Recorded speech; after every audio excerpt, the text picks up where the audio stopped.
dblades_fit. I like this question. I have a client who's eating in a deficit, but still gaining weight. How do I ensure they continue to lose weight? They are not in a deficit. Yeah, something. That's just the reality. Like I'm not even being like funny here or in a way, but they're not in deficit. They are not gaining weight in a calorie deficit. As always, it depends, and I would need a lot more context here. But typically, there's a couple of things that happen, you know? And there was actually, let me start with one, because this is very common, and I'm not telling people that they're lying, but there's actually research on this. People massively underreport when they track. Massively. I'm not kidding. Like, I always tell people, like, when people are like either like, you know, stagnating or maybe even like gaining when they're supposed to be, big words, supposed to be in a deficit, that's almost like one of the first things I bring up. Like, I'm like, hey, I got to be completely honest with you. I'm not saying that you're lying to me, but there's a good chance that there are more calories coming in than we see on paper. Within that, there's two scenarios. That could be on purpose, could be not on purpose. Hey, some people just have to learn how to accurately track, how to measure. Some people just forget. Like, there's a lot of stuff that's, you know, hey, let's be honest, like, people are busy, you know? On the other hand, there's also the purposeful, like, not logging of stuff that could come from, I mean, we talked about this with Adney, almost like a cheating the system, you know, approach where it's like, I just, you know, let me just not report it, you know, which actually wasn't the case, you know, with him, but it's still kind of like cheating the system. It could also come from a thing where people almost feel bad for letting their coach down. You know, they want to prove the coach, like, hey, I'm doing well, you know, I want to hit my numbers. Yeah, so that's one. On the other hand, people do adapt to a deficit. However, they would still not be gaining. So I shouldn't mix up the question here. If they would be just kind of like staying the same weight, like, that's normal. Over time, that just happens. And if they are consistent with tracking, they're accurate with tracking, they saw weight loss and then stopped, that's like 100% normal.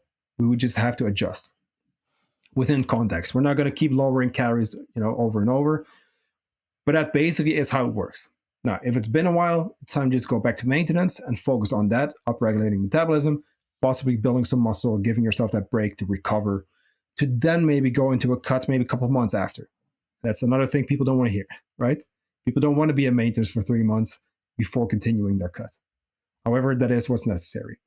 So yeah, long story short, like, I don't necessarily know what's the case here, but people never gain weight in a calorie deficit.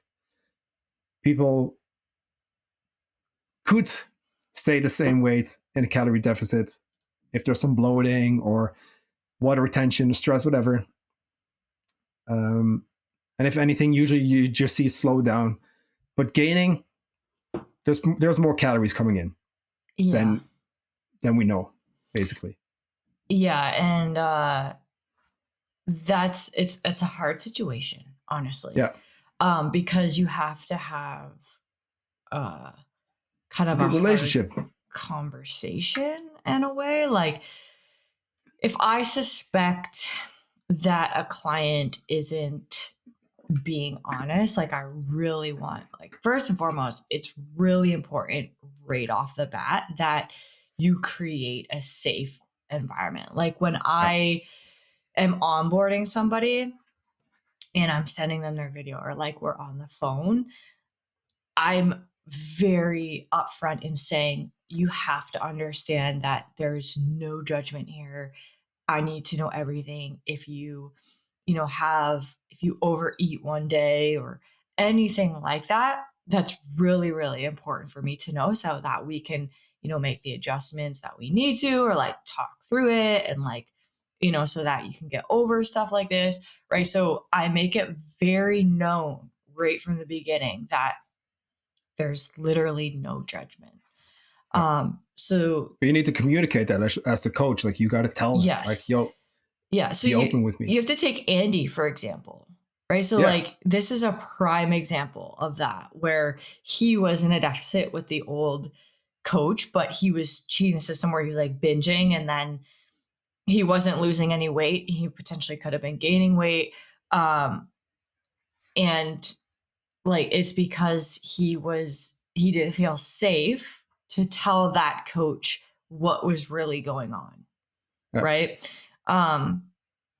So I'll start by like sometimes I'll ask a client like on a scale from like 1 to 10, how would you rate your adherence? Like how have you been Yeah. having any like extra licks, extra bites, kind of type thing, and just start that conversation with them and make them feel comfortable, right? Because when they feel comfortable, they're obviously way more likely to respond to that. So yeah, I think in a situation like this, if they're in a deficit and gaining weight, there's more calories coming in somewhere, unless they've like become really sedentary, right? And like they're Yeah, not that's a good one. Yeah, just like stop they've become moving really altogether. Yeah. sedentary and they're not moving or they're not working out Yeah. and their energy expenditure has decreased significantly and they're eating more calories. That's the other thing I can think of, but that's what I have there. Yeah. But hey, like look into it. Like that's your job as the coach. Like try to figure it out with them. Yeah. Communicate. Just Yeah. make sure that they know that it's okay to come to you completely honest, and then try to figure it out together. Because hey, it might as well just be something tiny that they just didn't realize, and it's like a super easy fix. Yeah, That and I could be the would case too. be like another thing here too is like um the deficit and like how big is it and is it like Yeah. sustainable for the time being for them. Yeah. You know, where their mindset is with food, because like if it's too strict for them and they're binging, right? Like Yeah. that's probably where it's coming from. So like looking at, how steep is the deficit and is it doable for that person, based off of their past, right? Did they have issues, with this before? Like there's so many things to look into and to ask. Yeah. Okay. Next one. Where are we at here? What's time? So 23. The binge eating one.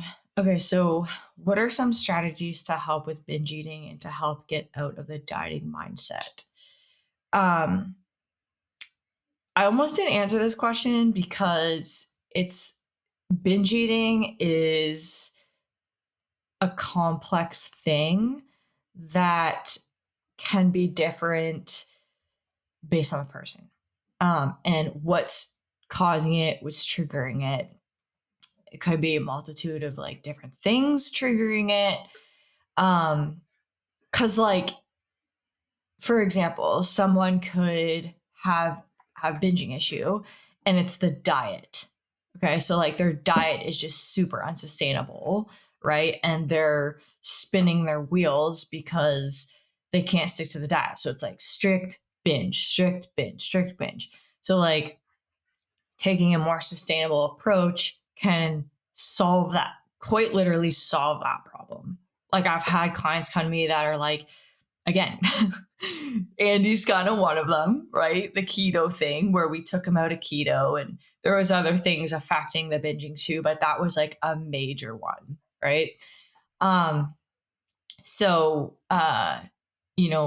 working towards that transition and just making a more sustainable diet, getting help that way too. Again, coach can help a lot. Then there's binge eating where someone's like coping with something. That does tend to get out of our scope a little bit. Yeah.